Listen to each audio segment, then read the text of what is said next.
네, 구독자 친구들 안녕하세요. 또 유튜브를 통해서 영상을 보는 친구들 안녕하세요. 오늘도 그리고 여러 선생님들, 그리고 여러 학부모님들, 그리고 예담 탁권님 친구님들 안녕하세요. 오늘도 역시 우리 말씀 묵상 같이 보도록 하겠습니다.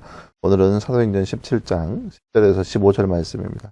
사도행전 17장 10절에서 15절 말씀, 우리 말씀 먼저 보도록 하겠습니다.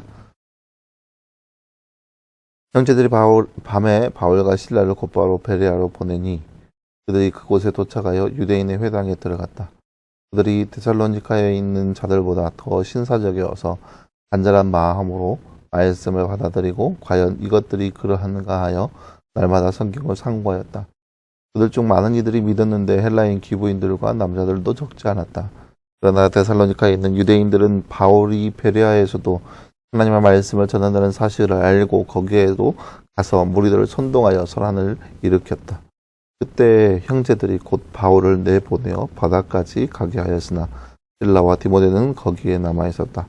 바울을 안내하는 자들이 그를 아테네까지 데리고 갔고 실라와 디모데를 속히 자기에게 오게 하라는 바울의 지시를 받고 떠나갔다.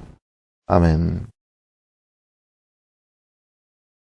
네, 사랑하는 여러분, 오늘 말씀은 바울이 이제 계속해서 전도여행 가는 가정 가운데 일어나고 있는 또 여러 가지 아픔과 시련과 고통이 어떠한 것인지 우리 말씀을 통해서 볼 수 있습니다. 특별히 베레아라는 지역에 가서 바울이 전도여행하고 있는 모습을 볼 수 있습니다. 잠깐 다른 점 먼저 볼까요? 말씀에 꼽힌 칸에 알만한 말을 넣어 말씀을 완성하세요. 이들은 데살로니카에 있는 자들보다 더 신사적이어서 간절한 띠를 받아들이고 과연 이것들이 그러한가 하여 날마다 띠를 띠하였다. 오늘 말씀 11절 말씀이죠. 11절 말씀. 이들은 데살로니카에 있는 자들보다 더 신사적이어서 간절한 마음으로 말씀을 받아들이고 과연 이것들이 그러한가 하여 날마다 성경을 상고하였다. 오늘 말씀은 11절 말씀입니다. 데살로니카에 있는 유대인들이 어디에 가서 바울을 괴롭히며 소란을 일으키나요? 오늘 말씀 13절 말씀해 보세요. 데살로니카에 있는 유대인들은 바울이 베레아에서도 하나님 말씀을 전하는 사실을 알고 거기에도 가서 무리들을 선동하여 소란을 일으켰다. 바로 베레아입니다. 베레아. 네, 사랑하는 여러분, 오늘 말씀은 바울이 이 베레아라는 지역에서 말씀을 전하는 사역을 볼 수 있습니다. 우리가 어제 말씀 나눴죠? 유대인들의 회당에 습관적으로 바울이 들어가서 그들 가운데 말씀을 전하고 복음을 전합니다. 이것이 얼마나 어렵고 고통스러운 것인지 알매도 불구하고 지금까지 경험을 했음에도 불구하고 지금까지 유대인들이 얼마나 자기를 힘들게 했음에도 불구하고 바울은 유대인의 회당에 습관적으로 찾아 들어가서 그들과 함께 말씀을 나누고 복음을 전합니다. 근데 오늘 말씀 보세요. 오늘 말씀에 그렇게 이 앞절 말씀에서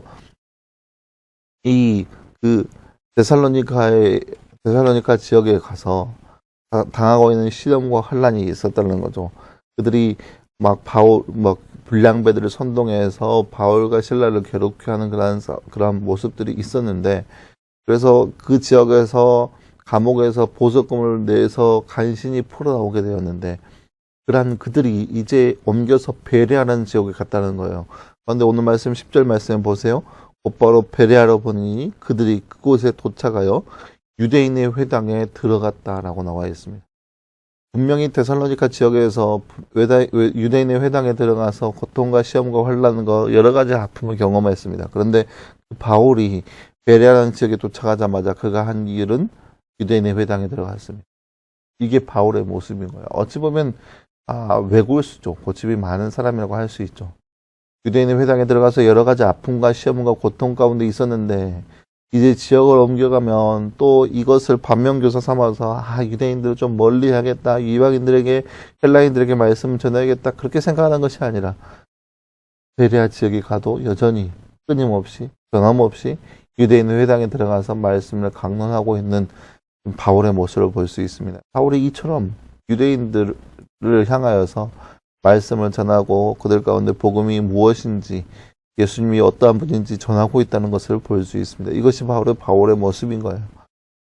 근데 감사하게도 이 베레아 지역은 더 신사적이어서 바울이 말씀을 전하는 가운데 더욱더 잘 듣고 귀담아 듣고 그것을 위해서 행하기를 힘썼다는 거죠. 문제는 데살로니가 지역에 있는 교인들인 거, 그 유대인들인 거예요. 유대인들이 이 베레아까지 쫓아와서 바울을 핍박하고 바울 또 그 지역을 베레아에 있는 사람들을 선동하여서 바울을 괴롭히는 모습. 그래서 바삐 그 가운데서 바울이 떠날 수밖에 없는 상황. 그 모습이 오늘 말씀의 내용이라 할 수 있겠습니다.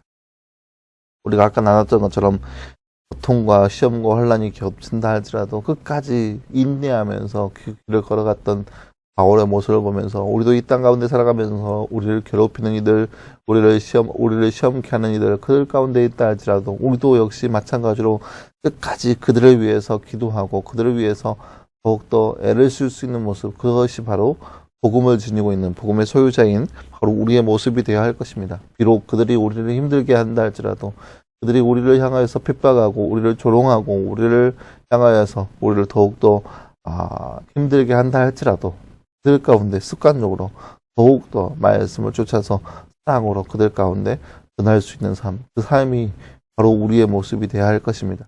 물론 그 안에서 여러 가지 시험과 혼란이 끊임없이 찾아올 수 있어요. 그러니까 유대인의 회당에서 말씀을 전해서 어려움을 당했어요. 그러면 다른 지역에 가서도 또 유대인의 회당에 들어가요.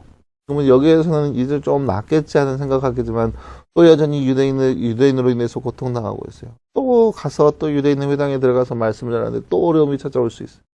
그러니까 유대인의 회당에 들어가면 어마어마한 시련과 혼란이 있다는 것 눈에 보이고 경험하였지만 그럼에도 불구하고 끝까지 유대인의 회당에 들어가서 말씀을 전하는 그런 바울의 모습을 바라보면서 우리도 역시 그렇게 말씀을 가지고 복음을 가지고 끊임없이 끝없이 고집스럽게 그렇게 말씀을 전하는 삶, 그렇게 끈기 있게 그 말씀 사역을 감당할 수 있는 우리의 모습 되기를 간절히 소망합니다. 비록 그 안에 열매가 없다 할지라도 하나님은 우리의 모습을 바라보시고 하나님은 우리의 노력과 우리의 마음을 감찰하시는 분이십니다. 이렇게 하나님 앞에 우리의 모든 것들, 우리가 할 수 있는 모든 것들을 할 수 있는 저와 여러분의 삶이 되기를 주님의 이름으로 간절히 소망합니다. 함께 기도하겠습니다. 사랑하는 하나님 감사합니다. 주님, 오늘 말씀에서 우리는 바울이 베레아라는 지역에 가서 말씀을 전하고 있는 모습을 함께 살펴보았습니다. 분명 바울이 데살로니가 지역에서 유대인의 회당에 들어가서 여러 가지 아픔과 시험과 고난을 당했지만 베레아 지역에 가서 또다시 유대인의 회당에 들어가는 모습을 우리가 말씀을 통해서 바라보았습니다. 복음을 전하는 자로서 그렇게 끊임없이 모든 고통과 시험을 감내하면서 그렇게 모든 것을 했던 바울의 모습을 늘 바라보면서 우리도 그렇게 복음을 위해서 뭔가를 실천할 수 있는 삶, 복음을 위해서 그렇게 우리를 헌신할 수 있는 삶, 그러한 삶이 바로 우리의 모습 될 수 있도록 주께서 늘 우리 가운데 함께하여 주시옵소서. 이 모든 말씀 감사드리며 살아계신 예수님의 이름으로 기도하였습니다. 아멘. 네, 사랑하는 여러분 감사합니다. 오늘 하루도 늘 말씀을 해서 승리할 수 있는 저와 여러분 되기를 간절히 소망합니다. 그래서 늘 강건하게 영과 육이 하나님 말씀 안에서 성장할 수 있는 저와 여러분 되기를 간절히 소망합니다. 여러분 수고했고요. 내일도 역시 우리 말씀 묵상으로 함께 찾아보도록 하겠습니다. 여러분 수고했습니다.